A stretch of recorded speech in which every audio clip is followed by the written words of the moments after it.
Ngươi nói ngươi là trang chủ thiên hạ đệ nhất sơn trang, không sai một ly. Được. Cái gì? Đây là hiên viên kiếm, thiên hạ đệ nhất sơn trang. Xưa kia là bảo kiếm của trang chủ. Nếu ngươi là trang chủ thiên hạ đệ nhất sơn trang, có dám lên đây chứng minh không? Hiên viên kiếm này là do Triệu đại nhân tình cờ có được, là Triệu đại nhân muốn dâng tặng cho Tào công công. Ngươi không phải nói ngươi là trang chủ thiên hạ đệ nhất sơn trang sao? Ta đem hiên viên kiếm này ra, cũng coi như là vật về đúng chỗ rồi. Triệu vô cực muốn đem thanh kiếm này cho Tào Khâm sao? Sao, có vấn đề gì sao? Tào đô đốc nắm giữ trọng binh Đại Càn, nếu hắn muốn, có thể lập tức trở thành chủ nhân của Đại Càn này. Thanh kiếm hiên viên này là kiếm đệ nhất nhân tộc, chỉ có hắn mới xứng đáng với nhân vật anh hùng như Tào công công. Nếu ngươi là thiên hạ đệ nhất sơn trang, trang chủ, vậy thì ngươi lên nắm lấy kiếm đi. Hỗn xược, lũ sâu bọ, cũng dám dạy đời trang chủ sao? Lý đại nhân, ngài thấy chưa? Tên lỗ mãng này nóng nảy rồi, bởi vì hắn biết Giang Thành căn bản không thể điều khiển được kiếm hiên viên. Nếu kiếm hiên viên ai cũng có thể điều khiển dễ dàng, thì sao xứng đáng là kiếm đệ nhất nhân tộc? Giang Thành sắp mất mạng đến nơi rồi mà vẫn còn cứng miệng, thật nực cười. Ngươi chán sống. Tam đao, thanh kiếm hiên viên này quả thật nên trả về chính chủ, cứ để cho chúng ra đi cho rõ ràng. Giả vờ, ngươi cứ tiếp tục giả vờ đi, đợi lát nữa rút không ra kiếm hiên viên này, xem ngươi làm sao kết thúc. Vì sao phải rút? Kiếm hiên viên này sát địch vô số, có sát khí rất lớn, người thường ngay cả đến gần cũng là vấn đề. Vì vậy kiếm hiên viên này mới bị nhiều dây xích trói buộc như thế. Ngươi không phải nói ngươi là thiên hạ đệ nhất sơn trang trang chủ sao? Sao không dám lên nắm kiếm? Ngươi chẳng lẽ tưởng chỉ cần động ngón tay kiếm hiên viên này sẽ chạy đến bên cạnh ngươi sao? Ngươi nói đúng, chỉ bằng mấy sợi xích sắt này mà muốn trói buộc kiếm đệ nhất nhân tộc, thật nực cười. Giang Thành, tên phế vật nhà ngươi rốt cuộc đang nói gì vậy? Kiếm đến.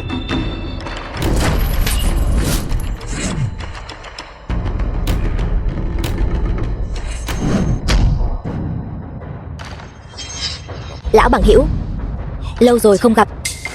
Không thể nào, tên phế vật này sao có thể điều khiển được kiếm hiên viên? Đom đóm, cũng dám tranh sáng với Nhật Nguyệt. Trang chủ đại nhân tha mạng, chúng tôi cũng chỉ là nhất thời hồ đồ, không nhận ra trang chủ đại nhân. Đại nhân rộng lượng, xin trang chủ đại nhân đừng so đo với chúng tôi. Bọn ngươi vừa rồi chẳng phải còn muốn đem kiếm hiên viên này cho tên thái giám Tào Khâm sao? Trang chủ đại nhân, đó là Triệu đại nhân muốn dâng lên cho Tào đô đốc, không liên quan đến tôi. Miệng lúc nào cũng Triệu đại nhân, miệng lúc nào cũng Tào đô đốc. Ta thấy các ngươi đều là tay sai của Đông Xưởng. Trang chủ đại nhân tha mạng, trang chủ đại nhân tha mạng. Các ngươi sở dĩ dám ngang ngược như vậy, chẳng qua là cảm thấy Tào Khâm cùng Triệu vô cực có thể bảo vệ các ngươi sao? Nếu đã như vậy, thì hôm nay ta sẽ đợi Triệu vô cực đến đây. Ta muốn cho các ngươi biết chỗ dựa của các ngươi nực cười đến mức nào. Thật nực cười. Ta muốn xem thử rốt cuộc là kẻ nào dám nói lời ngông cuồng như vậy.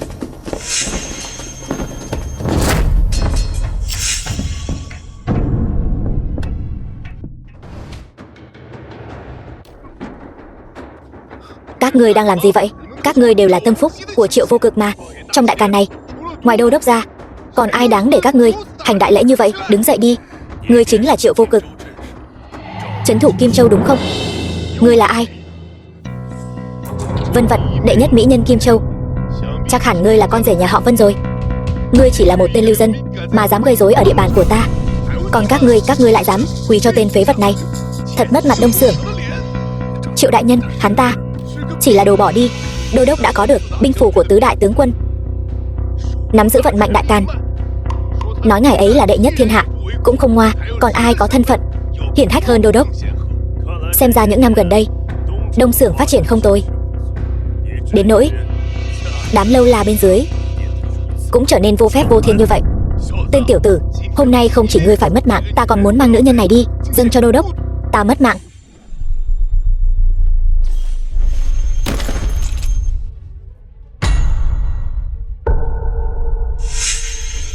Ta là tâm phúc của đô đốc đấy.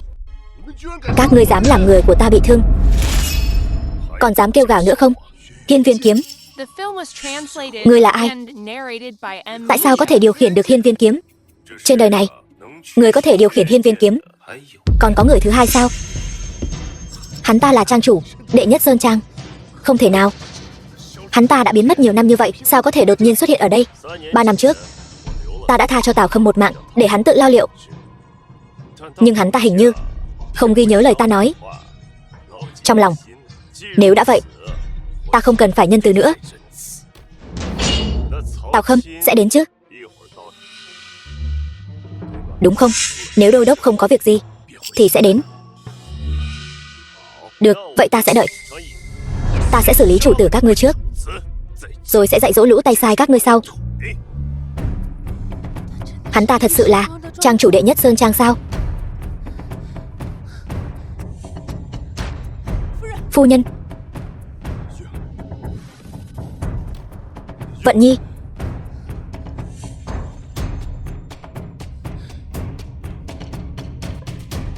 Vân Khê, ngươi thật độc ác, lại dám hạ độc muội muội của mình. Giang Thành, tên phế vật nhà ngươi, đừng có ngậm máu phun người. Ta chỉ bỏ vào rượu của muội muội một chút thập hương mê hồn tán thôi mà. Thập hương mê hồn tán? Chắc chắn là bệnh cũ của Vận Nhi bị thập hương mê hồn tán kích phát rồi. Vận Nhi, thiên hương đậu khấu ta đưa cho ngươi đâu rồi? Là chàng để lại cho ta. Ta muốn giữ lại làm kỷ niệm. Vận Nhi, nàng ngốc quá.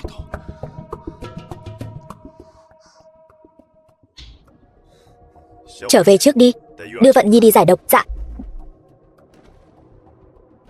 Tất cả tránh ra.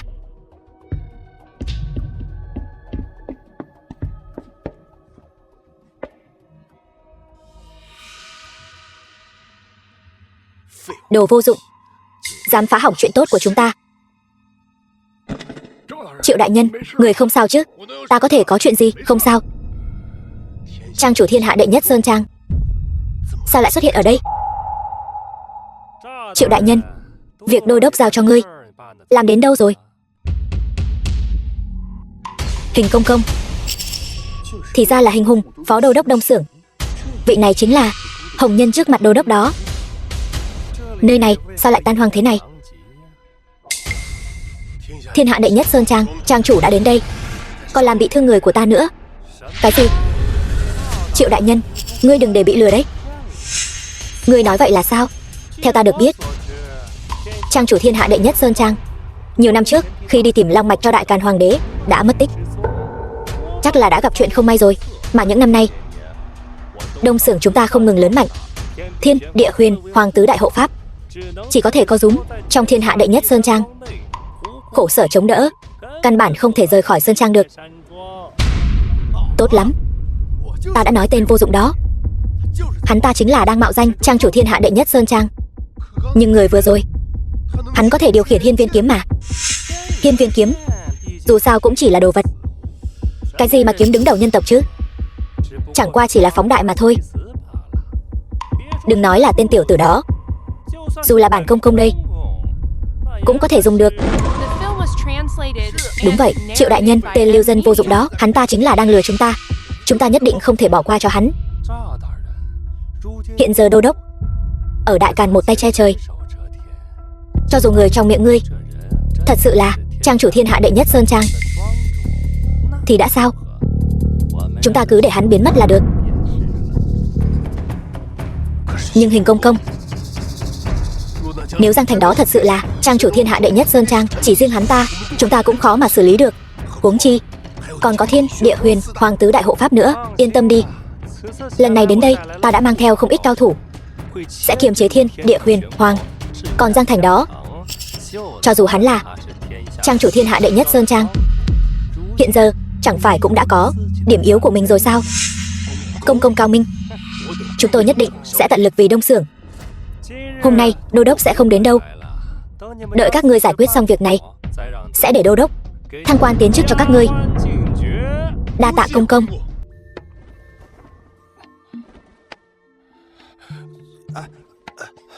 Vận Nhi, bệnh cũ của nàng tuy đã được khống chế, nhưng dược tính của thập hương mê hồn tán vẫn chưa hết. Ta sẽ giải độc cho nàng trước. Tướng công, những năm qua chàng vì Vân gia mà tận tâm tận lực, là ta đã lơ là chàng. Hôm nay ta sẽ nhân lúc dược lực còn tác dụng, ta sẽ không còn khoảng cách với chàng nữa. Trang chủ, nước đến rồi.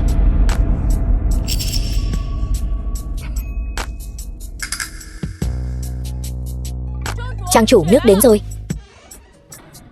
Lui xuống.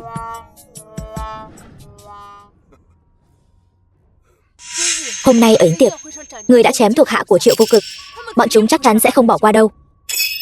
Hơn nữa, tin tức trang chủ trở về rất có thể đã đến tai tên thái giám họ Tào kia rồi. Vậy thì sao? Giờ trang chủ đã trở về, lũ nhãi danh đó còn có thể làm gì chúng ta? Chỉ cần Tào Khâm đó, hắn không có mặt, chỉ bằng kim cang hộ thể thần công của ta đối phó với chúng dư sức.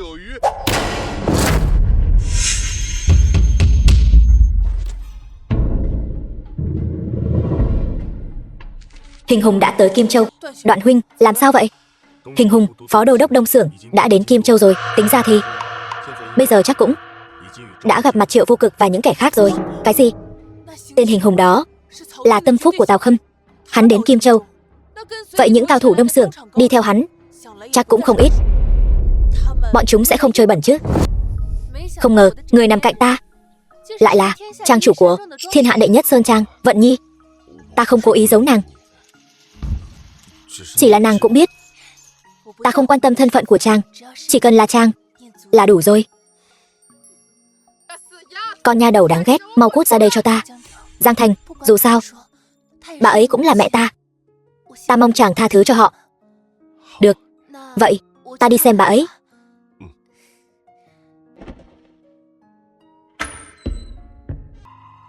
Nương, mọi người đang làm gì vậy? Vận Nhi, các người chán sống, đứng lại, còn dám kêu gào. Hình công công đã nói với chúng ta rồi, ngươi chỉ là kẻ giả mạo. Hình Hùng, sao? Chẳng lẽ ngươi đang tìm 4 tên giang hồ bịp bợm đó? Không sợ nói cho ngươi biết, bọn chúng đã bị cao thủ của Đông Xưởng dụ đi rồi. Lần tới gặp lại bọn chúng sẽ là dưới suối vàng rồi. Thả Vận Nhi ra trước đã. Trong yến tiệc hôm qua, ngươi không phải rất oai phong sao? Ngươi khiến bản quan mất hết mặt mũi, hôm nay quỳ xuống cho ta, dập đầu 3 cái. Trên đời này không ai có thể khiến Giang Thành ta phải quỳ xuống. Nếu ta quỳ xuống, e sợ các ngươi không chịu nổi đâu. Làm theo lời Triệu đại nhân, nếu không thì đừng trách ta vô tình. Nếu ngươi dám động đến một sợi tóc của Vận Nhi, ta sẽ chu di tam tộc nhà ngươi. Ta vẫn còn đang chờ đấy. Ngươi chỉ là một kẻ mạo danh. Cho dù ngươi thật sự là trang chủ thiên hạ đệ nhất Sơn Trang, nếu ngươi không ngoan ngoãn nghe lời thì chỉ có thể trơ mắt nhìn người đàn bà ngươi yêu âm dương cách biệt với ngươi. Lời của Triệu đại nhân ta đã nói rất rõ rồi. Muốn ta thả Vân Vận, mau quỳ xuống, nếu không dừng tay. Giang Thành, bản quan tạm tin ngươi là trang chủ thiên hạ đệ nhất Sơn Trang, nhưng hôm nay bản quan không có nhiều kiên nhẫn. Ngươi tốt nhất làm theo lời ta. Tướng công, đừng. Chàng là trang chủ của thiên hạ đệ nhất Sơn Trang, lũ tay sai Đông Xưởng này, bọn chúng không xứng. Con nha đầu đáng ghét này, đến lúc này rồi con còn nói đỡ cho tên lưu dân này. Cũng không xem hôm nay đến Vân gia là những người nào. Những người này chỉ cần một ngụm nước bọt cũng đủ dìm Vân gia chúng ta. Vân Vận, ngươi đừng có dựa vào vài phần nhan sắc mà nói hưu nói vượn. Kim Châu không chỉ có mỗi mình ngươi là mỹ nhân, bản quan có thể lấy mạng ngươi rồi tìm mỹ nhân khác dâng lên cho đô đốc. Tào Khâm bảo ngươi tìm kiếm mỹ nhân thiên hạ, không gì khác hơn là cùng 4 vị đại tướng quân kia đã đạt thành một loại giao dịch mờ ám. Chuyện của đô đốc, sao ngươi, một tên phế vật, có thể biết được? Người rốt cuộc quỳ hay không quỳ? Được, ta quỳ. Phu quân, chàng không thể quỳ. Chàng là trang chủ thiên hạ đệ nhất Sơn Trang, uy chấn thiên hạ. Bịt miệng lại. Giang Thành, còn không mau quỳ xuống? Chẳng lẽ ngươi muốn dẫn mặt Triệu đại nhân sao?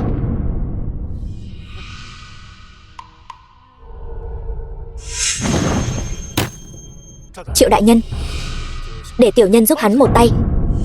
Nếu Giang trang chủ không bỏ xuống được thể diện, Chu thiếu gia, người giúp hắn một tay đi. Lúc trước ở tiệc tối, người rất ngông cuồng, còn khoác lác mình là trang chủ thiên hạ đệ nhất Sơn Trang. Sao hả? Bây giờ không ngông nữa rồi. Tin ta đi, ngươi sẽ hối hận vì quyết định hôm nay. Đồ phế vật nhà ngươi còn dám khoác lác, bảo ngươi quỳ xuống. không chỉ để làm nhục ngươi, mà còn muốn lấy mạng của ngươi. Có phải cảm thấy rất bất lực không? Từ lúc ngươi dám chọc đến bản thiếu gia, nên nghĩ đến có ngày hôm nay. Đồ vô dụng, còn không mau quỳ xuống. Giang Thành, ngươi còn chờ gì nữa? Chẳng lẽ ngươi còn lựa chọn thứ hai? Nếu các ngươi đã đưa ra lựa chọn, vậy thì sau ngày hôm nay, Kim Châu sẽ thay đổi cục diện. Các ngươi cùng với thế lực phía sau tàn sát toàn bộ, không chừa một ai. Sắp tiêu đời đến nơi rồi mà còn cứng miệng. Triệu đại nhân, để thuộc hạ thay ngài làm việc, chém đầu hắn. Ta muốn xem thử cái cổ của hắn có cứng như cái đầu của hắn không. Làm phiền Chu thiếu gia rồi.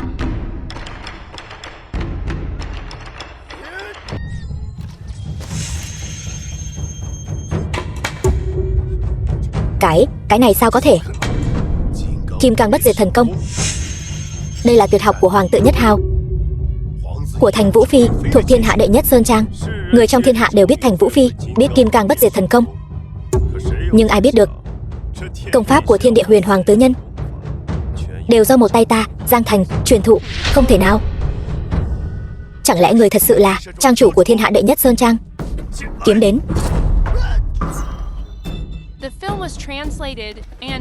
Cái sao có thể? Chu thiếu gia, nếu không phải ngươi dùng Vận Nhi để uy hiếp, thì với loại kiến cỏ như ngươi, ta thậm chí còn lười lấy mạng. Giang Thành, ngươi dù là trang chủ của Thiên Hạ Đệ Nhất Sơn Trang thì đã sao? Nữ nhân của ngươi đang trong tay ta, không cần phu nhân của ngươi nữa sao? Ta đã dám phản kháng, thì sao phải lo lắng Vận Nhi bị các ngươi hãm hại chứ? Chu Thái Quyên, động thủ lấy mạng nó. Triệu đại nhân, ta.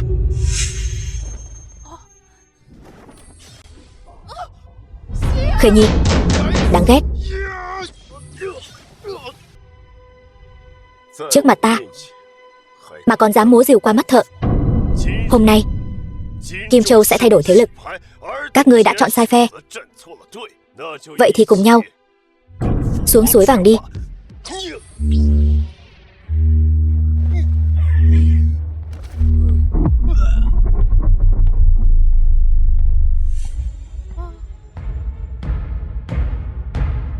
Trang chủ đại nhân tha mạng, vì cái gọi là quyền thế và địa vị mà ngươi không tiếc hy sinh tính mạng của con gái mình.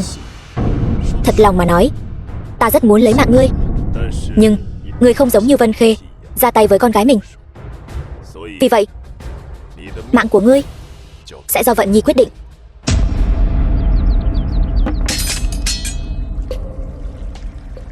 Trang chủ, không ngờ Đông Xưởng lại phái cả Tứ Thánh Sứ đến. Xem ra Tào Khâm đã biết vị trí của ta rồi, là chúng thuộc hạ làm việc bất lực, không thể bảo vệ phu nhân. Không trách các ngươi, nhưng nếu ngọn lửa này đã bùng lên thì cứ để chúng cháy thêm mãnh liệt. Những kẻ này đã dám ra tay với Vận Nhi, vậy thì hãy để thế lực phía sau chúng biến mất ở Kim Châu. Dạ.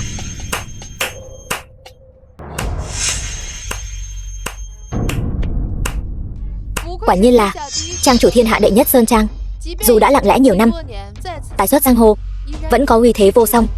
Nếu ta nhớ không lầm, ngươi là cung nữ bên cạnh nữ đế phải không? Bệ hạ, ngươi đã giữ tư thế này cả nén nhang rồi. Xem ra trang chủ Thiên Hạ Đệ Nhất Sơn Trang này không chỉ võ công cái thế, mà còn có bản lĩnh quyến rũ lòng người. Ngươi hiểu gì chứ? Chỉ có người như vậy mới xứng với ta, thượng quan Khuynh Thành. Không ngờ trang chủ vẫn còn nhớ Linh Nhi. Ngươi đã đến đây, chẳng lẽ là đến để ngăn cản ta ra tay với đám hào cường Kim Châu này? Dĩ nhiên là không. Lũ ngu xuẩn không biết điều này, chọc giận trang chủ, tiêu đời cũng không đáng tiếc. Linh Nhi lần này đến đây là theo ý chỉ của bệ hạ, mời trang chủ đến kinh thành cùng bàn bạc việc tiêu diệt Đông Xưởng. Xem ra Khuynh Thành cũng không ngồi yên được nữa. Ta có thể cùng ngươi đến kinh thành, nhưng mà phải giải quyết xong việc của ta ở Kim Châu đã. Linh Nhi sẽ ở Kim Châu chờ tin tức của trang chủ. Được.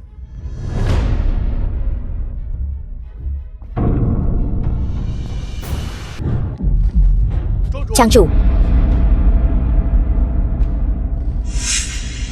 Trang chủ đã làm theo ý của ngài, đem những tên tay sai của Đông Xưởng ở Kim Châu đều tiêu diệt sạch.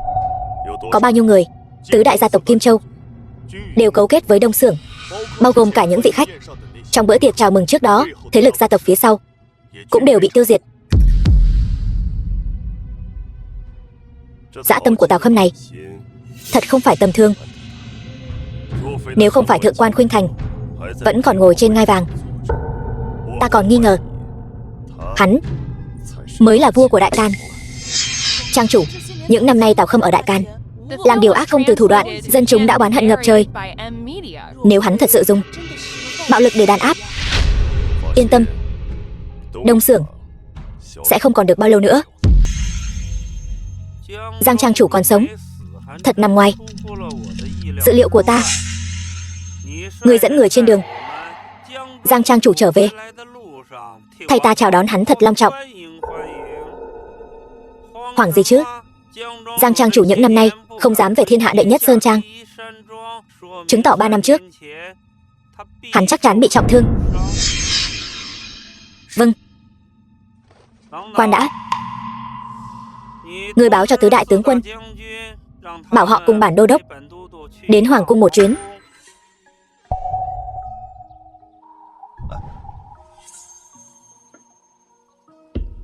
Vận Nhi, lúc đó tình thế cấp bách, ta thật sự không muốn lấy mạng của Vân Khê.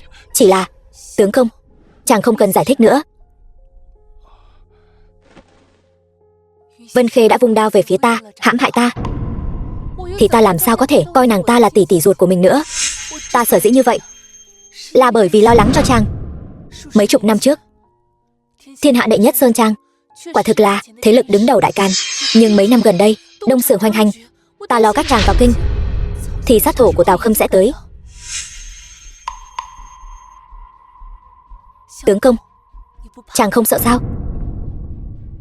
Nàng biết thiên hạ đệ nhất Sơn Trang vì sao lại là thế lực đứng đầu thiên hạ.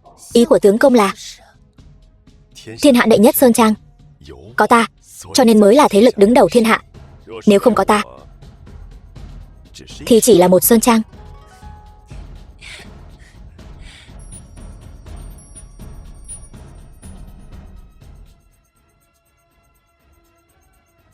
Trang,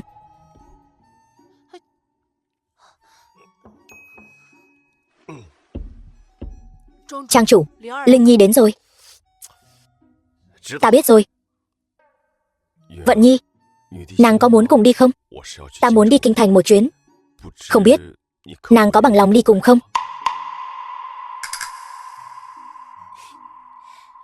Tướng công đi đâu, Vận Nhi sẽ đi đó. Nhưng mà chàng phải bảo vệ ta đấy. Có chuyện gì mà hốt hoảng vậy? Bệ hạ, không xong rồi. Tào Khâm dẫn theo 4 vị đại tướng đang tiến đến ngự thư phòng. Nữ đế bệ hạ, Tạp gia không mời mà tới, mong bệ hạ thứ lỗi. Tào Khâm, ngươi muốn tạo phản sao? Bệ hạ nói gì vậy? Cái mũ to như vậy, Tạp gia nào đội nổi? Mang binh khí vào ngự thư phòng. Ngươi đây không phải tạo phản thì là gì? Bệ hạ, việc này là hiểu lầm các vị tướng quân rồi. Vừa rồi thần ở ngoài hoàng cung tình cờ gặp các vị tướng quân đến đây vội vàng nên chưa kịp cởi bỏ binh giáp. Vậy thì làm phiền các vị tướng quân cởi bỏ binh giáp rồi hãy vào ngự thư phòng. Bệ hạ, hà tất phải câu nệ như vậy? Mấy vị tướng quân đâu phải người ngoài. Láo xược. Tào Khâm, ngươi chỉ là đốc công của Đông Xưởng, sao dám nói nhiều lời với nữ đế bệ hạ? Lắm miệng, gan to lắm, dám lấy mạng người trước mặt trẫm. Bệ hạ, người sẽ không vì một tỷ nữ mà trở mặt với Tạp gia chứ? Tạp gia cũng là vì muốn tốt cho bệ hạ. Dạy dỗ lại kẻ không biết lễ nghĩa này. Người rốt cuộc muốn làm gì? Tạp gia nghe nói người bị cảm phong hàn, không thể lo liệu triều chính. Đại Càn không thể một ngày không có vua. Tạp gia sẽ chịu khó chia sẻ nỗi lo lắng cho bệ hạ. Tào Khâm, ngươi chỉ là một tên thái giám. Thượng quan Khuynh Thành, ta hy vọng ngươi nhận thức rõ tình hình. Binh lực của Đại Càn đều nằm trong tay ta. Ta vui thì gọi ngươi một tiếng là vua của Đại Càn. Ta không vui thì ngươi chẳng là cái thá gì. Hơn nữa, trong lịch sử tuy chưa có thái giám nắm quyền, không có nghĩa là sau này không có. Ta Tào Khâm sẽ mở ra tiền lệ này để thiên hạ đều biết, ở Đại Càn mọi người đều bình đẳng. Hay cho câu mọi người đều bình đẳng. Tào Khâm, ngươi đừng đắc ý quá sớm. Chỉ bằng mấy kẻ ủng hộ ngươi này,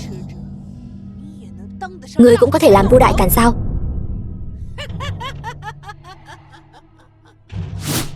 Thượng quan Khuynh Thành, ngươi tưởng ta không biết ngươi đang toan tính điều gì sao? Không gì khác ngoài việc ngươi đang đợi tên mặt trắng Giang Thành kia hồi kinh. Tên mặt trắng đó, hắn không về được nữa đâu. Ngươi nói gì? Tên mặt trắng Giang Thành mà ngươi ngày đêm mong nhớ đó, hắn không về được nữa đâu. Ta khuyên ngươi mau chóng giao Ngọc tỷ trấn quốc ra đây. Ngươi nằm mơ đi, đồ không biết điều. Không uống rượu mời, lại muốn uống rượu phạt. Chư vị tướng quân, bệ hạ nhiễm phong hàn, thân thể không được khỏe. Các ngươi đưa bệ hạ về tẩm cung, hầu hạ cho tốt, nghiêm ngặt canh giữ. Bệ hạ mời ngài. Tào Khâm, ngươi sẽ không mất tử tế đâu. Đô đốc thuộc hạ làm việc vô dụng, không thể chặn được tên Giang Thành đó. Người được phái đi cũng đều bị hắn tiêu diệt.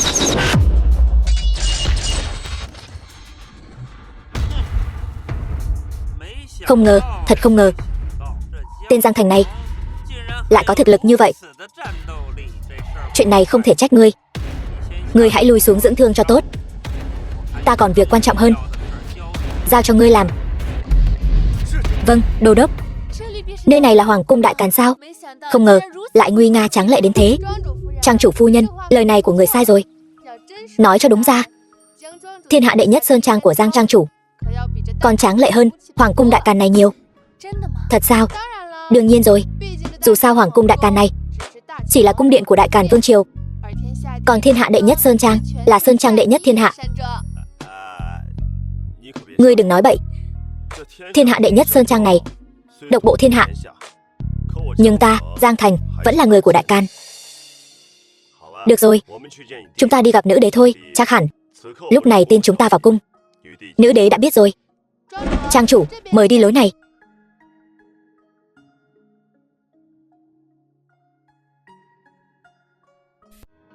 Chư vị tướng quân, đây là ý gì? Giang trang chủ là quý khách do bệ hạ mời đến, một cung nữ cũng dám trước mặt chúng ta chỉ tay múa chân sao? Tin hay không bản tướng quân cắt lưỡi ngươi. Tướng quân nói đúng. Tên Giang Thành này cũng không phải triều thần Đại Càn ta, có tư cách gì vào hoàng cung? Còn các ngươi nói bệ hạ mời đến, có thánh chỉ không? Xem ra chư vị tướng quân cùng với tên Tào Khâm đó thông đồng với nhau rồi, phải không? Giang trang chủ, nói chuyện tốt nhất nên cẩn thận một chút. Chúng ta trung thành với Đại Càn, phải lựa chọn thế nào? Còn đến lượt ngươi dạy bảo, là tướng lĩnh Đại Càn lại cấu kết với hoạn quan, thật nực cười. Thượng quan hộ pháp, chúng ta niệm tình ngươi có công với Đại Càn, không chấp nhặt với các ngươi. Nhưng nếu các ngươi còn tiếp tục ngụy biện thì đừng trách chúng ta bất kính. Ta muốn xem thử bất kính thế nào. Đây là do ngươi tự chuốc lấy. Xem ra Giang Thành ta rời khỏi kinh thành quả thật hơi lâu rồi, khiến cho mèo mà gà đông nào cũng dám trước mặt ta kêu gào. Chán sống.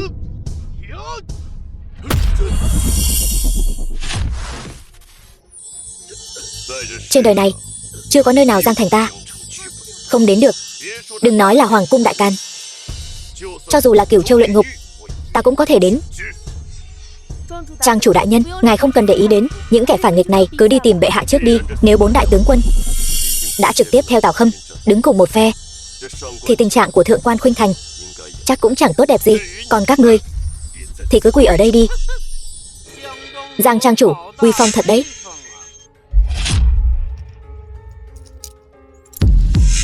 Đô đốc, chúng tôi làm việc bất thành, Không sao, các người có thể bại dưới tay Giang trang chủ, cũng không phải chuyện gì mất mặt. Xem ra 3 năm trước ta đã quá nhân từ. Đáng lẽ ra ta nên lấy mạng ngươi. Trên đời này làm gì có thuốc hối hận. Đô đốc thật sự cho rằng mình nắm chắc phần thắng sao? Giang Thành, người bớt giả vờ. Trước mặt ta đi. Hiện giờ binh quyền đại can nằm trong tay ta. Võ công cao cường thì đã sao? Chẳng lẽ chỉ bằng sức của một mình ngươi mà muốn chống lại triệu quân hùng binh của ta sao? Còn có cả 4 người chúng ta. Nếu ta nhớ không nhầm, 3 năm qua 4 đại hộ pháp cứ như rùa rụt cổ, giúp trong thiên hạ đệ nhất sơn trang. Sao nào, chủ tử các ngươi đến rồi. Các ngươi giỏi rồi, lại cảm thấy mình có bản lĩnh rồi phải không? Được lòng dân mới được thiên hạ. Tào Khâm ngươi làm nhiều việc ác, khiến dân chúng oán hận chất chồng. Ngươi thật sự cho rằng ngươi có thể ngồi lên ngai vàng đại càn sao? Cái gì mà được lòng dân mới được thiên hạ? Ta chỉ biết kẻ thắng làm vua. Hiện giờ binh phù của 4 đại tướng quân, ngọc tỷ trấn quốc của đại càn đều nằm trong tay ta. Văn võ bá quan nghe ta hiệu lệnh sẽ không nghĩ rằng ngươi đến sẽ thay đổi được gì đâu. Giang trang chủ, chỗ dựa của ngươi không phải là cái thiên hạ đệ nhất sơn trang đã sớm thất bại kia chứ? Hay là 4 tên bên cạnh ngươi tàn binh bại tướng, vô lễ, ánh sáng đom đóm mà dám sánh với hào quang của trăng sao?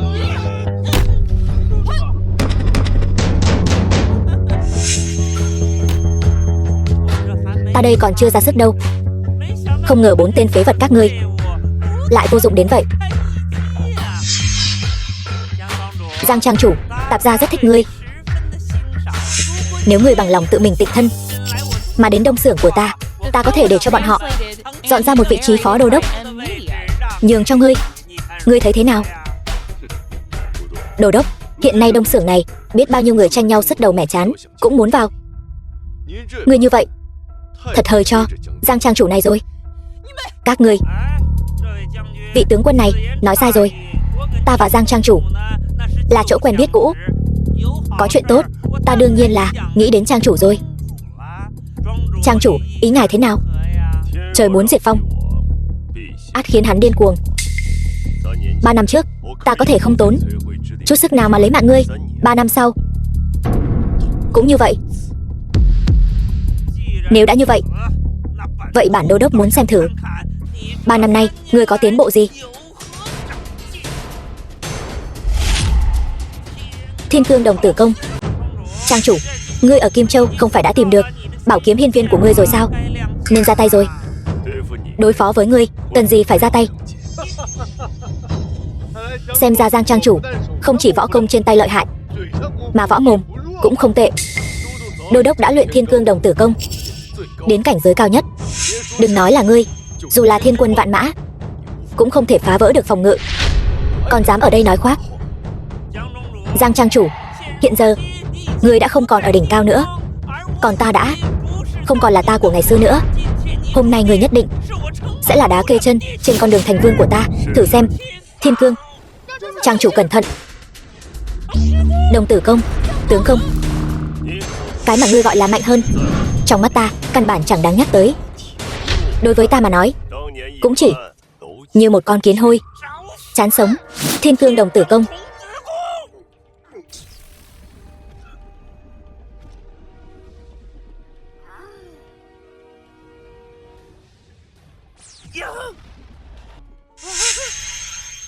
Thiên Cương Đồng Tử Công của ta đã luyện đến cảnh giới trí cao, lô hỏa thuần thanh, không ai địch nổi. Sao đến ngươi lại yếu ớt đến vậy? Công pháp tầm thường, dù có tu luyện thế nào vẫn chỉ là tầm thường, cũng giống như tên hoạn quan ngươi vậy. Cả đời này đều không thể kế thừa chính thống.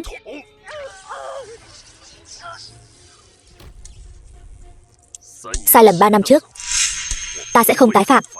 Giang Thành, ngươi không thể lấy mạng ta. Ngươi nếu lấy mạng ta, ngươi sẽ hối hận. Không lấy mạng ngươi, chẳng lẽ lại giữ ngươi tiếp tục gây hại cho bá tánh đại càn sao? Giang Thành, binh phủ của tứ đại tướng quân còn có cả truyền quốc ngọc tỷ của đại can. Tất cả đều nằm trong tay ta. Một khi lấy mạng ta, nó sẽ lưu truyền ra dân gian. Thời điểm đó, đại can sẽ đại loạn. Đây không phải là điều người muốn thấy đúng không?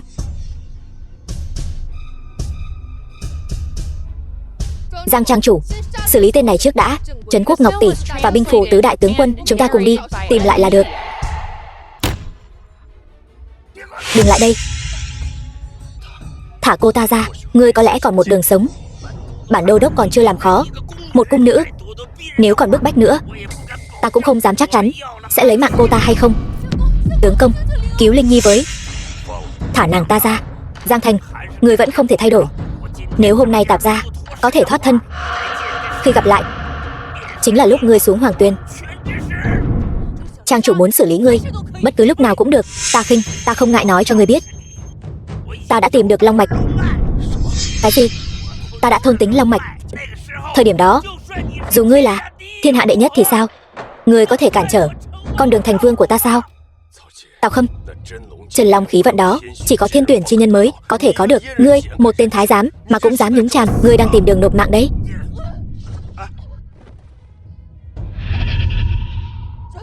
Trang chủ, đừng quản ta, đuổi theo đi.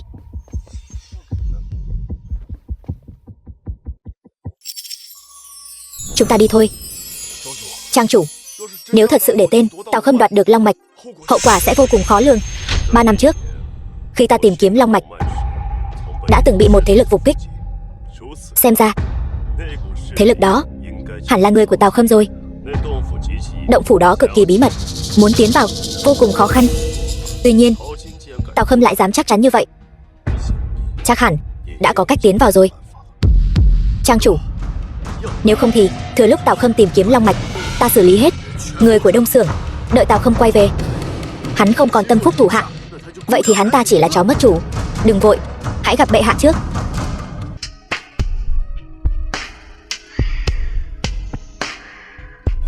Xem ra bệ hạ dường như tâm trạng không tốt. Trang chủ, ngài đã đến.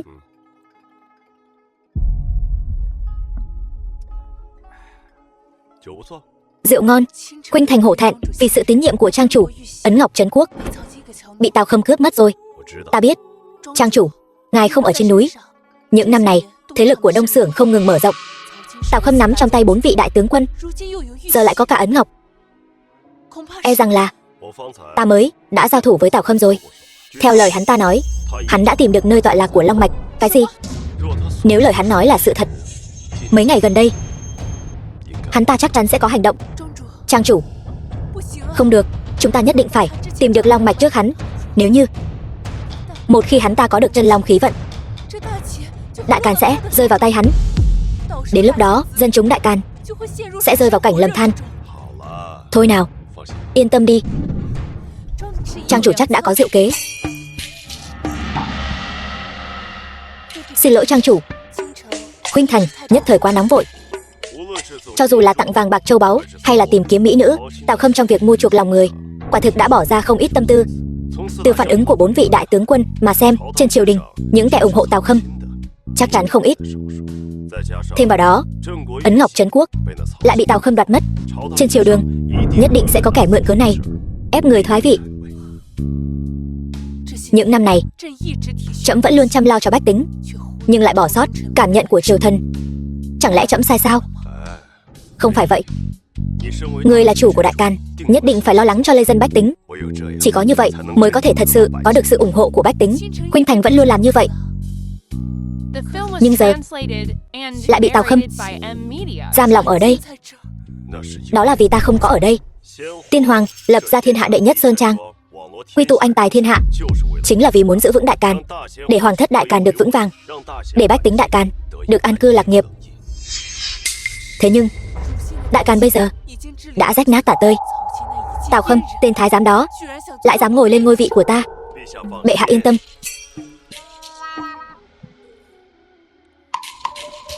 Mấy tên tay sai của Tào Khâm bên ngoài tẩm cung này ta đã thay bệ hạ dọn dẹp sạch sẽ. Ngày mai ta cũng sẽ vào triều.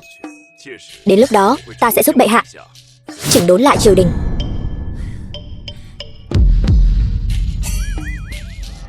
Khuynh Thành đa tạ trang chủ. Bệ hạ không phải người Người đã thất lễ rồi.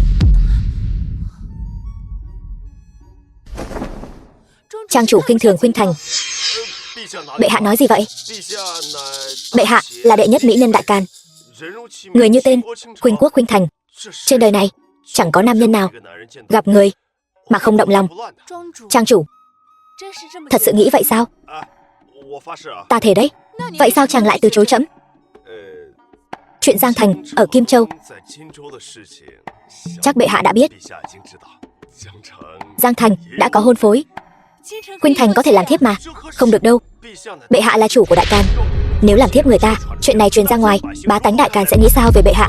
Trang chủ của thiên hạ đệ nhất Sơn Trang, độc nhất vô nhị, dù thê thiếp đầy đàn thì đã sao? Cùng lắm thì trang chủ và Khuynh Thành cùng trị vì. Đại Càn thịnh thế này, bệ hạ, người say rồi. Lời này không nên nói nữa. Trang chủ, bên ngoài tẩm cung này tôi đã thay bệ hạ trừ khử nanh vuốt của Tào Khâm. Ngày mai ta sẽ lâm triều. Sáng sớm mai bệ hạ cứ đúng giờ tham dự. Trang chủ, Khuynh Thành sẽ không bỏ cuộc. Giang Thành đáng ghét, bên cạnh toàn đào hoa thối. Vận Nhi, ta về rồi. Vận Nhi.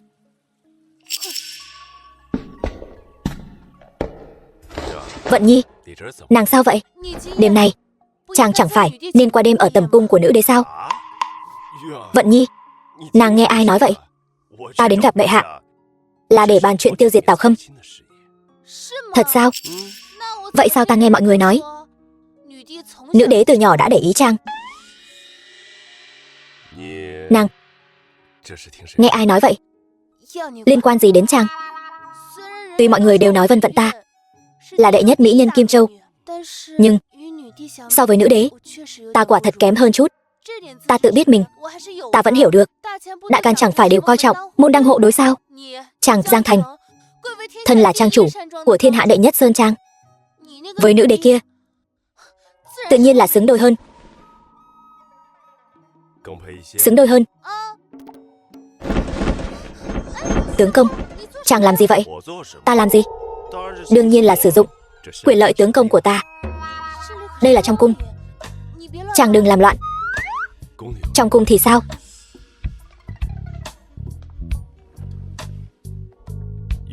Vận Nhi, dù nàng có tin hay không, giữa biển tình mênh mông này, ta Giang Thành chỉ cần một mình nàng là đủ.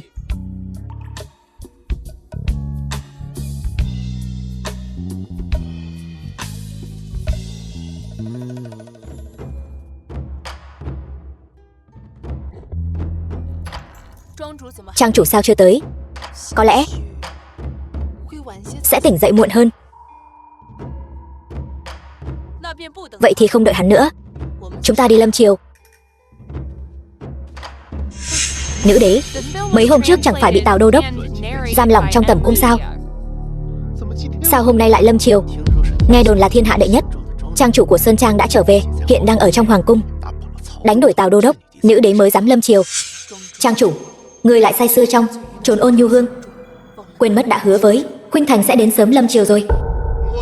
Mà tướng Vũ Văn Quảng tấu trình nói trang chủ thiên hạ đệ nhất Sơn Trang Giang Thành ngạo mạn vô lễ, hung hãn tàn bạo, mấy hôm trước ở Kim Châu đã đại khai sát giới. Theo mặt tướng được biết, những người vô tội mất thảm dưới tay thiên hạ đệ nhất Sơn Trang có đến hàng trăm người, trong đó lại còn có cả quan viên Đại Càn. Hành vi của Giang Thành không chỉ tàn nhẫn vô nhân tính, mà còn khinh nhẫn thiên uy Đại Càn. Mặt tướng kính xin bệ hạ ban cho Giang Thành tội tử. Vũ Văn tướng quân, những người mà ngươi gọi là vô tội e rằng đều không vô tội. Nếu ta nhớ không lầm thì hình như bọn họ đều là tay sai của Đông Xưởng. Còn về dã tâm của Đông Xưởng, ai cũng biết ngươi chỉ là một cung nữ thân cận của bệ hạ. Nào đến lượt ngươi lên tiếng. Ngươi, Linh Nhi. Vậy Vũ Văn tướng quân, rốt cuộc là có ý gì? Mà tướng đã nói rồi, kính xin bệ hạ hạ chỉ bắt giữ Giang Thành, lăng trì xử tử để răn đe. Vũ Văn tướng quân có biết thiên hạ đệ nhất Sơn Trang là do tiên hoàng thành lập để duy trì ổn định thiên hạ thương sinh mà lập ra không? Mà tướng tất nhiên biết, nhưng hoàng đế phạm luật thì xử như thứ dân. Huống chi Giang Thành chỉ là một trang chủ của thế lực giang hồ mà thôi. Mà tướng tấu trình Mà tướng Tấu Trình. Được lắm. Các ngươi từng người một, thật đúng là những lương tướng của trẫm. Bệ hạ, chúng thần biết người sủng ái Giang Thành, nhưng chúng thần mong muốn xử lý công bằng, đừng làm tổn thương lòng dân thiên hạ. Hay cho câu đừng làm tổn thương lòng dân thiên hạ.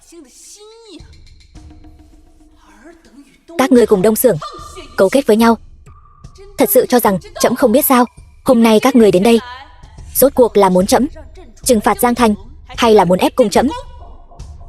Nếu bệ hạ nhất ý cô hành, cứ nhất quyết bảo vệ tên gian tặc Giang Thành đó, vậy chúng tướng chỉ có thể vì Giang Sơn đại can. Xin bệ hạ thoái vị, để người tài lên nắm quyền. Cái đuôi cáo cuối cùng cũng lộ ra rồi. Trẫm là chủ của đại can, há để cho mấy kẻ các ngươi ép thoái vị. Chúng sở Chu Chi, đại can chỉ có người sở hữu Trấn Quốc Ngọc Tỷ mới có thể nắm giữ hoàng vị. Không biết có Trấn Quốc Ngọc Tỷ làm chứng không?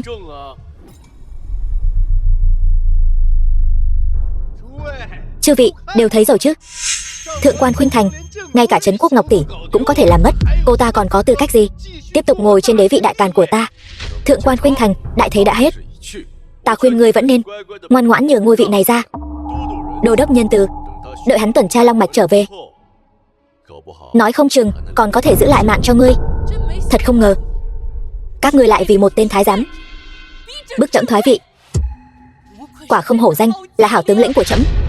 Thỉnh bệ hạ nhường ngôi, thỉnh bệ hạ nhường ngôi. Từ bao giờ Long Bì đại càn này lại đến lượt một tên thái giám?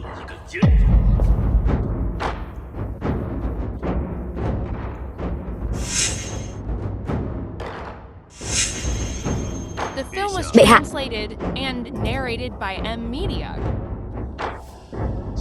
Giang Thành, người thật to gan, dám đến triều đường đại càn ta gây rối.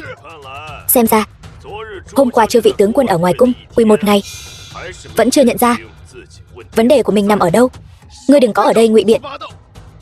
Cho dù Giang Thành ngươi võ nghệ cao cường thì cũng không có tư cách bước lên triều đường đại càn ta. Ta không có tư cách.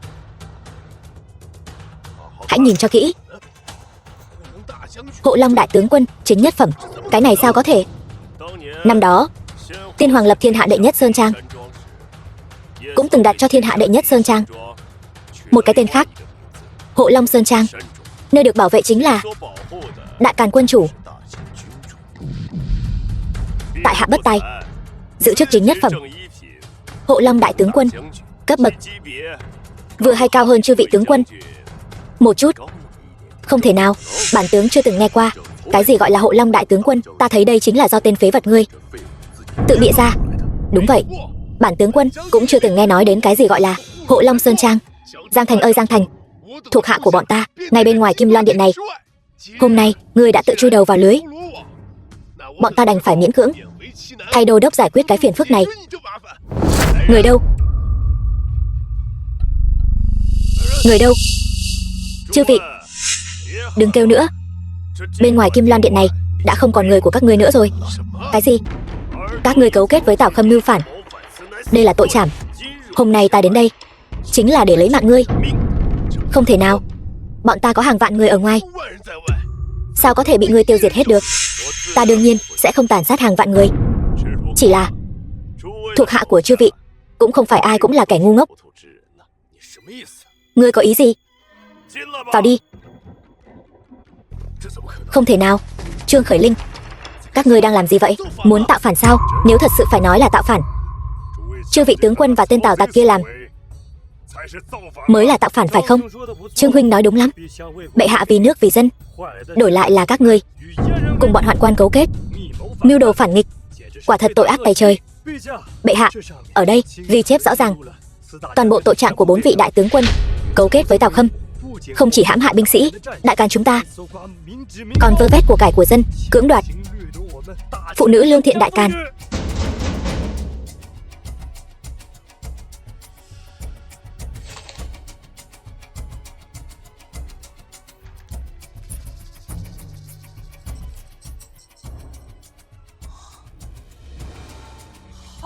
Hay lắm, các ngươi quả xứng đáng là tướng giỏi của trẫm, vậy mà lại phạm phải tội ác tày trời như thế này. Bệ hạ, người đừng nghe, Lời lẽ phiến diện của bọn chúng nhất định là tên Giang Thành này thông đồng với bọn chúng, vu oan giá họa cho chúng ta. Bằng chứng rõ ràng, còn gì để chối cãi nữa. Những việc các ngươi làm trong doanh trại đã gây nên bất mãn từ lâu rồi. Đây chính là kết cục của việc các ngươi tự ý làm bậy. Bệ hạ, những người này là 4 vị đại tướng quân mới được tướng sĩ Đại Càn tuyển chọn. Họ nguyện giao binh phù của mình cho bệ hạ, nguyện vì bệ hạ phúc cung tận tụy. Tốt, rất tốt. Đây mới là ái tướng của trẫm, mới là lương tướng của Đại Càn ta. Giang Thành, ngươi đừng có giở trò ở đây. Ngươi tưởng tùy tiện từ trong doanh trại chọn bừa 4 người ra là có thể thay thế chúng ta được sao? Thật nực cười. Họ ra lệnh thì cũng phải có người bên dưới tin phục mới được. Xem ra chư vị tướng quân vẫn chưa hiểu lời ta nói. Ta vừa nói rồi, họ là những vị đại tướng quân mới do tướng sĩ Đại Càn tuyển chọn, đương nhiên phải được tướng sĩ Đại Càn ủng hộ. Bệ hạ thuộc hạ của chúng thần đang chờ đợi bên ngoài Kim Loan Điện, thề trung thành với bệ hạ. Tốt, Trương tướng quân vất vả rồi. Ép người quá đáng, hôm nay sẽ liều mạng với tên Giang Thành này. Chỉ cần xử lý hắn, coi như thượng quan khuynh thành cũng không làm nên sóng gió gì.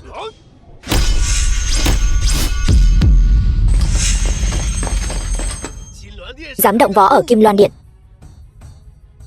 chán sống. Lên.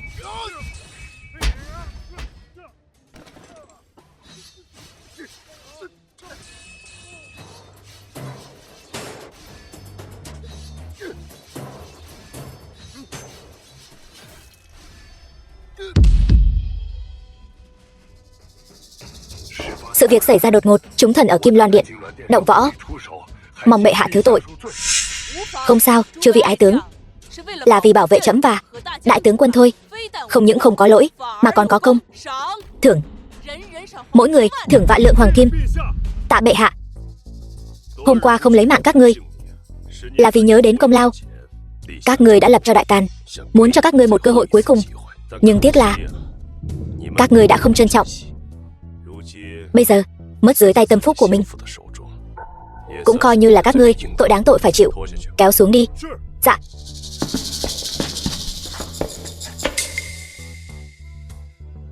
Giang Thành, cho dù là tiên đế ban cho ngươi chức vụ hộ Long đại tướng quân thì cũng không thể ở nơi tôn nghiêm nhất của triều đình Đại Càn này mà làm càn. Điều này rõ ràng là bất kính với bệ hạ. Trần đại nhân, xin đừng vội vàng khiêu khích mối quan hệ giữa ta và bệ hạ. Ngươi có ý gì? Ta đây có một danh sách. Trên danh sách ghi rõ những kẻ nào cấu kết với Tào Khâm và Đông Xưởng. Ta thật không ngờ các vị đại thần ở đây lại có nhiều người muốn đưa một tên thái giám lên làm hoàng đế Đại Càn.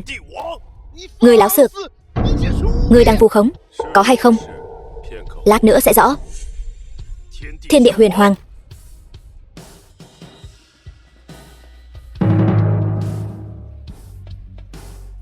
Lát nữa, những đại thần mà ta xướng tên sẽ bị kéo xuống và chảm. Dạ. Giang Thành, người tưởng nơi này là thiên hạ đệ nhất sơn trang của ngươi sao? Trần đại nhân, việc này đại tướng quân đã bẩm báo cho trẫm biết rồi. Chính trẫm đã cho phép. Cái gì? Trần đại nhân, theo như những gì ta nắm được, những năm qua ngươi đã vơ vét không ít lợi lộc từ Đông Xưởng. Bản quan không hiểu ngươi đang nói gì. Xem ra Trần đại nhân vẫn định ngoan cố chống cự. Ngươi thật sự nghĩ ta đang nói đùa với ngươi sao? Kéo xuống, chém. Dạ. Bệ hạ tha mạng. Xin người nghe ta giải thích. Không thể nghe hắn nói gì thì tin cái đó. Trẫm tin đại tướng quân tuyệt đối sẽ không oan uổng bất kỳ một vị trung thần nào trong triều. Trần đại nhân, lên đường đi. Bệ hạ tha mạng. Ta bị oan. Bệ hạ tha mạng.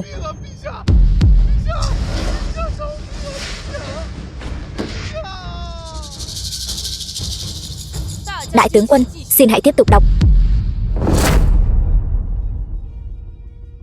Ngô Xuân Hoa. Đi. Chu Kiến Dân. Đi. Triệu Xuân Minh.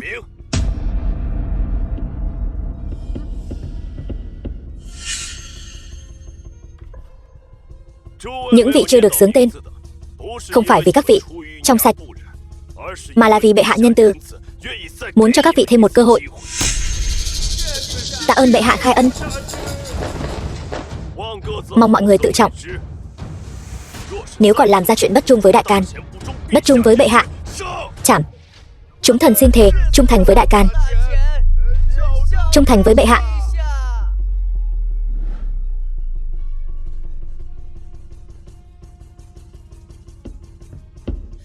Trang chủ xin dừng bước. Trang chủ, tình hình triều đình đại can đã được ổn định, nhưng nếu Ngọc tỷ truyền quốc một ngày chưa tìm lại được, trẫm cũng khó mà ra lệnh. Ngoài ra, nếu Tào Khâm tìm được long mạch trước, hậu quả sẽ khôn lường. Bệ hạ cứ yên tâm, ta đã có an bài. Cái tên Tào Khâm đó không phát hiện ra ngươi. Trang chủ cứ yên tâm, thuộc hạ ẩn náu rất kỹ. Ngọc tỷ trấn quốc này nếu không ở trên người cái tên Tào Khâm đó, Tào tặc bây giờ cả tâm trí đều hướng về long mạch, không để tâm đến Ngọc tỷ trấn quốc, mà đợi đến khi hắn phát hiện Ngọc tỷ trấn quốc đã biến mất, chắc hẳn trang chủ đã thủ tiêu hắn rồi.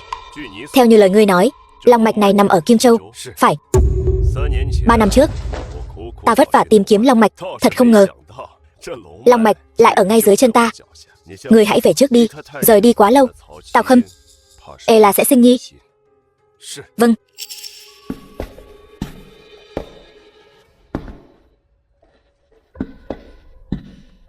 Để Thành Vũ Phi đi theo Liệp Ưng. Ý của trang chủ là con người luôn thay đổi, huống hồ quân cờ của ta được chôn quá sâu. Cũng chính vì vậy rất dễ phản lại. Thuộc hạ sẽ đi sắp xếp ngay. Khoan đã, giao Ngọc tỷ trấn quốc cho nữ đế. Vâng. Ý của trang chủ là long mạch nằm ở Kim Châu, mà Tào Khâm đã lên đường rồi. Vậy trang chủ định khi nào khởi hành? Lần này ta đến là muốn nhờ bệ hạ một việc. Trang chủ cứ nói đừng ngại, chuyến đi Kim Châu này vô cùng nguy hiểm. Ta muốn để Vận Nhi lại đây, làm phiền thay ta chăm sóc cô ấy. Trang chủ cứ yên tâm, trẫm nhất định sẽ coi Vận Nhi muội muội như tỷ muội ruột thịt. Nếu đã vậy, xin bệ hạ hãy đợi tin tốt của ta. Chuyến đi này kết thúc, đại càn nhất định sẽ đời đời hưng thịnh thái bình. Trang chủ, con dân đại càn chờ người khải hoàn, còn Khuynh Thành cũng sẽ đợi người trở về. Đô đốc, đứng dậy đi. Ngọc tỷ trấn quốc đã đưa đến chưa? Bẩm đô đốc, Ngọc tỷ trấn quốc đã đưa đến tay Giang Thành. Giang Thành này thế nào cũng không ngờ được, quân cờ mà hắn cài bên cạnh ta này đã sớm phản lại, trở thành tâm phúc của ta.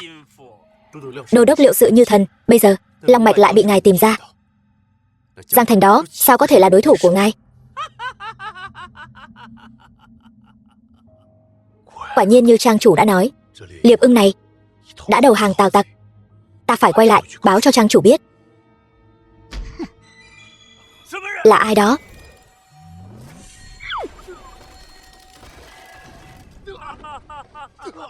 Đây chẳng phải là hoàng tự nhất hào của thiên hạ đệ nhất Sơn Trang, Thành Vũ Phi sao? Thật không ngờ. Liệp Ưng, ngươi lại mang đến cho bổn đô đốc một bất ngờ nữa rồi. Tào tặc, ngươi tốt nhất là thả ta ra, nếu không trang chủ nhất định sẽ không tha cho ngươi đâu. Ta và Giang Thành không đội trời chung, ngươi chủ động đưa tới cửa, ta há có đạo lý cự tuyệt. Thành hộ pháp, ngũ thứ kim cang bất diệt thần công của ngươi đã dùng hết rồi. Ngươi bây giờ chiến lực xuống dốc, ngay cả ta ngươi cũng đánh không lại. Ngươi vẫn nên tiết kiệm chút sức lực, đừng giãy giụa nữa. Cho nên trước đó ngươi cố ý để ta sử dụng kim cang bất diệt thần công lần cuối cùng.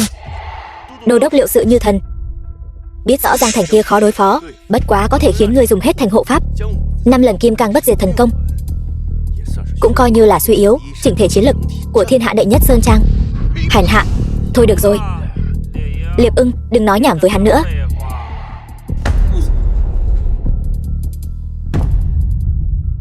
Áp hắn xuống, trông coi cho cẩn thận.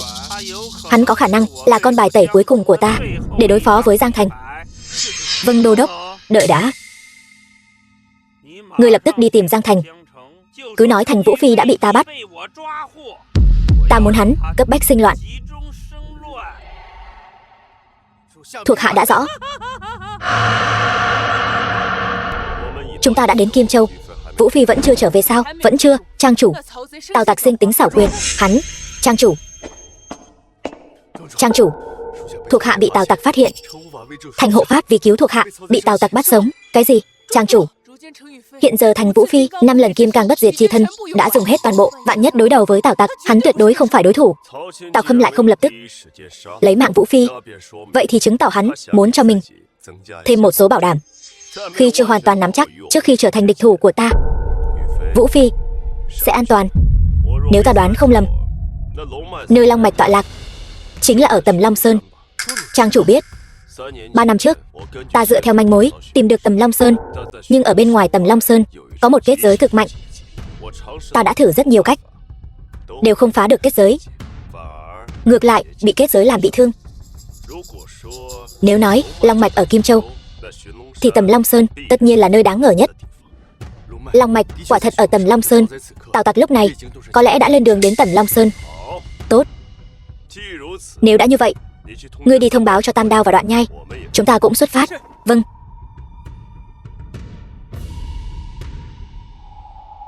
Ngươi dẫn đường. Được.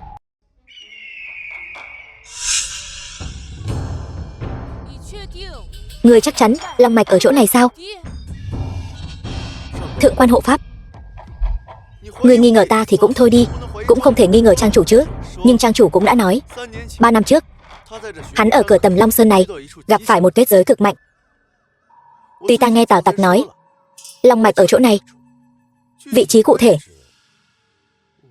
ta cũng không biết. Ngươi tìm lại xem sao. Nếu ta không nhớ lầm thì long mạch hẳn là ở gần đây thôi. Có một hang động ở đây.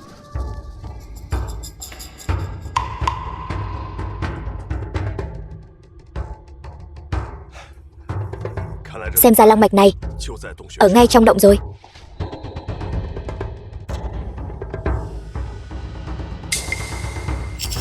Người của Tào Khâm đã vào rồi. Mọi người cẩn thận một chút.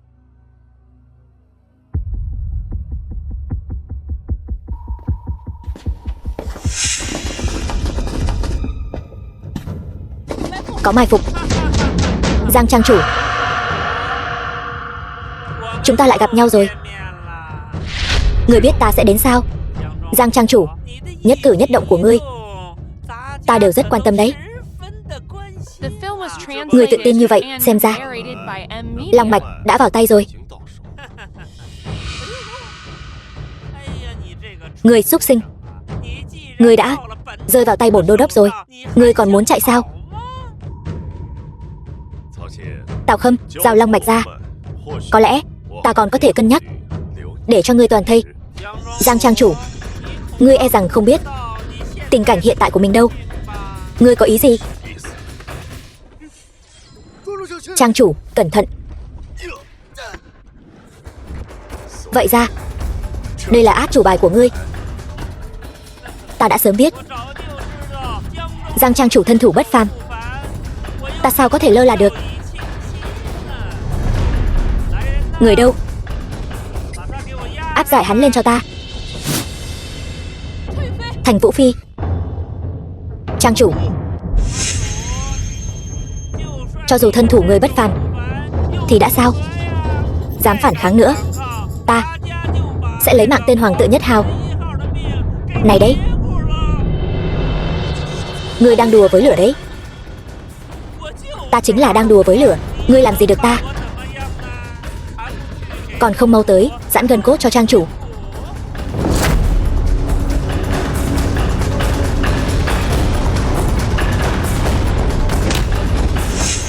Liệp Ưng, ta đối với ngươi cũng không tệ.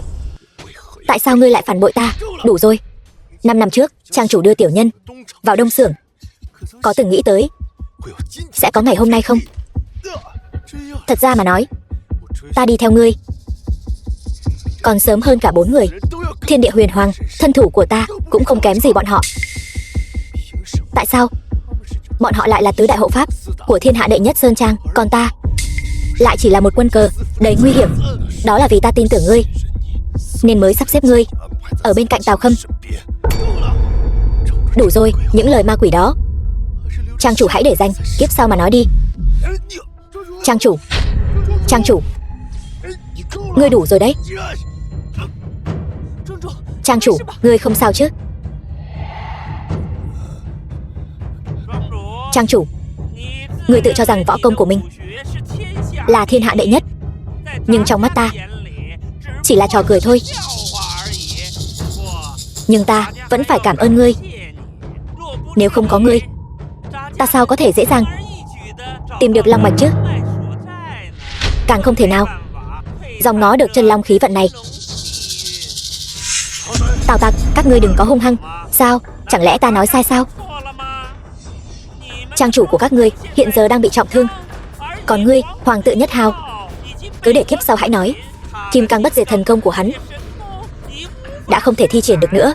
Chỉ bằng 3 cái trứng thối các ngươi mà cũng dám so bì với ta sao? Ta thấy các ngươi vẫn nên ngoan ngoãn xem ta thôn tính chân long khí vận này đi.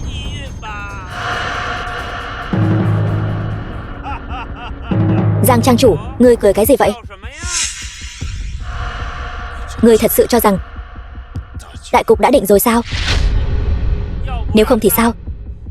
Chỉ với thân thể trọng thương của ngươi mà cũng muốn thôn tính long mạch sao? Ngươi gọi cái này là bị thương? Cái này sao có thể như vậy được? Đô đốc chẳng lẽ chưa phái người dò la kim cang bất diệt thần công của Thành Vũ Phi này là do ai truyền thụ sao? Đô đốc, ngươi đừng để ý đến hắn. Hắn chẳng qua chỉ đang cố tỏ ra trấn định thôi. Thành Vũ Phi vẫn còn trong tay chúng ta. Đúng vậy. Trang chủ, chỉ bằng cái tính cách nhu nhược của ngươi, Thành Vũ Phi đang ở trong tay ta. Ngươi có thể mặc kệ thuộc hạ của mình sao? Giang trang chủ, nếu ngươi dám tiến lên một bước nữa, ta sẽ đâm thủng cổ họng của Thành Vũ Phi này. Tùy ngươi. Giang trang chủ, ngươi nghĩ ta thật sự không dám lấy mạng Thành Vũ Phi sao? Ta có nói vậy đâu. Chẳng lẽ lời đồn nói ngươi trọng tình trọng nghĩa đều là giả sao? Ngươi là người máu lạnh. Tào Khâm, ngươi đừng có mà châm ngòi ly gián nữa. Ta sở dĩ dám làm vậy là vì chắc chắn ngươi không xử lý được Thành Vũ Phi. Buồn cười. Ngươi tưởng ta chưa điều tra sao? Kim cang bất diệt thần công của hắn chỉ có thể dùng 5 lần. Bây giờ hắn đã dùng hết rồi. Hắn bây giờ chỉ là phàm phu tục tử. Bản đô đốc chẳng lẽ không xử lý được hắn sao? Vậy tại sao ngươi lại nghĩ kim cang bất diệt thần công này cả đời chỉ dùng được 5 lần? Đây chẳng phải là ngươi nói sao? Ngươi sẽ không phao tin. Toàn bộ đều là tin giả chứ? Vũ Phi, ngươi còn định bị trói bao lâu nữa? Kim cang bất diệt thần công của ta vẫn còn có thể sử dụng. Kim cang bất diệt thần công.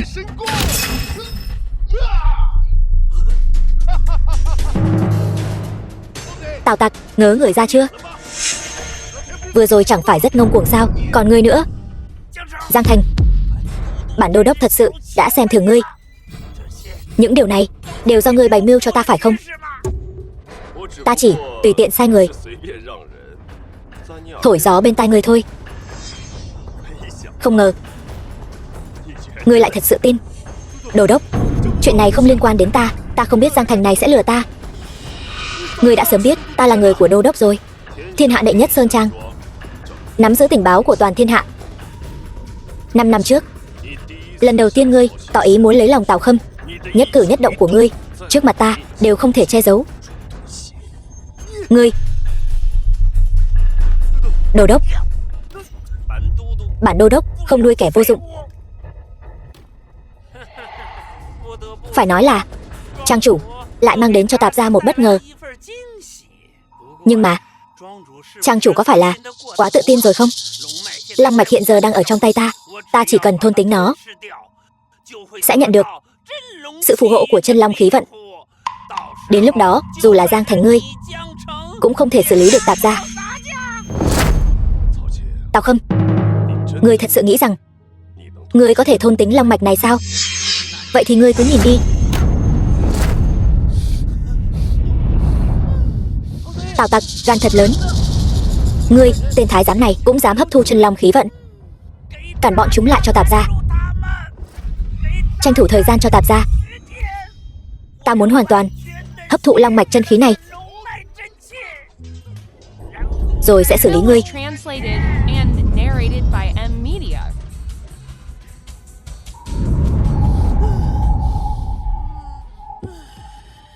Đồ ngu.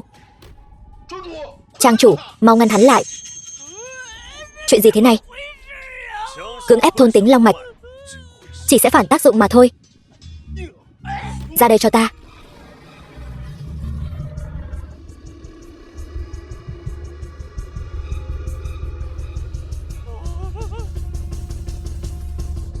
Ngươi đã sớm biết bí mật của long mạch. 3 năm trước đã biết rồi. Ngươi, 3 năm trước, khi ta tìm được long mạch, ta liền phát hiện bên ngoài long mạch có một kết giới cực mạnh. Muốn mở kết giới này cần hao phí rất nhiều nhân lực và vật lực, mà ta lại vừa hay biết Tào đô đốc cũng đang tìm kiếm long mạch. Vì vậy ta liền đem tin tức này nói cho ngươi. Không ngờ đô đốc lại phối hợp đến vậy. Vậy nên ở Kim Châu 1 năm nay, một mặt làm rể nhà họ Vân, một mặt âm thầm quan sát tất cả. Có phải không? Cũng không đến nỗi ngu xuẩn. Ta còn cùng Vận Nhi uống vài chén ăn mừng trước nữa chứ. Âm mưu thật thâm độc. Ngươi sai rồi. 3 năm trước ta thật sự định tha cho ngươi, nhưng ngươi tham lam vô độ, không biết hối cải. Ta liền tương kế tiệu kế. Giang Thành, Tạp gia liều mạng với ngươi. Lo xử lý long mạch này trước đã.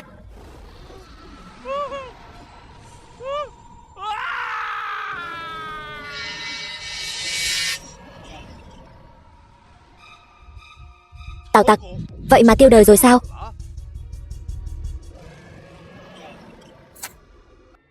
Người xúc sinh này chẳng lẽ còn muốn lấy mạng ta sao? Trang chủ, cẩn thận. Kiếm đến. Nếu ngươi bằng lòng theo ta trở về, phó tá đại càn ta sẽ đời đời thờ phụng ngươi. Nếu không bằng lòng, từ nay về sau sẽ không còn long mạch nữa.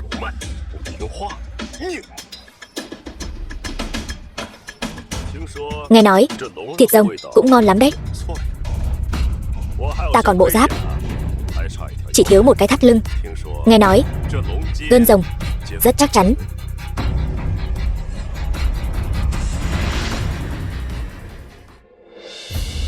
Ngươi tiểu tử này cũng coi như biết điều.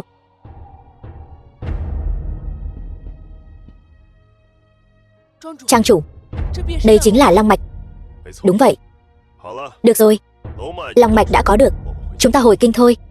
Trang chủ, không ngờ Liệp Ưng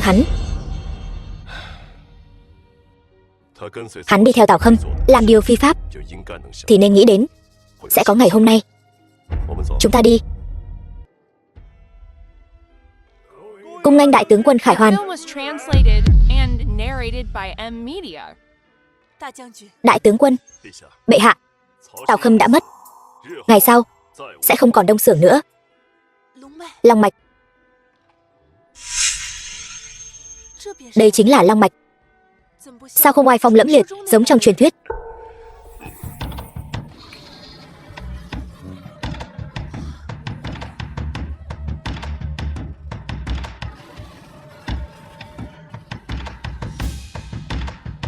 Quả nhiên uy vũ, giống hệt trong truyền thuyết. Bệ hạ, long mạch đã mang đến rồi. Danh xưng đại tướng quân này, Giang Thành nghe không quen, vẫn là trở về làm trang chủ của ta thoải mái hơn. Đi.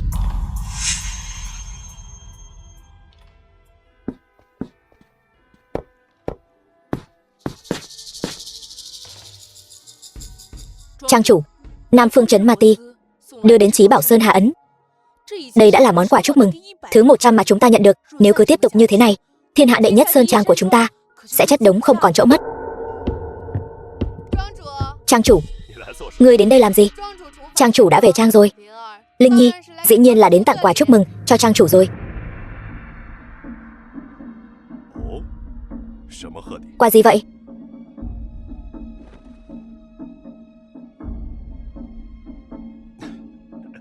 Đệ nhất sơn trang.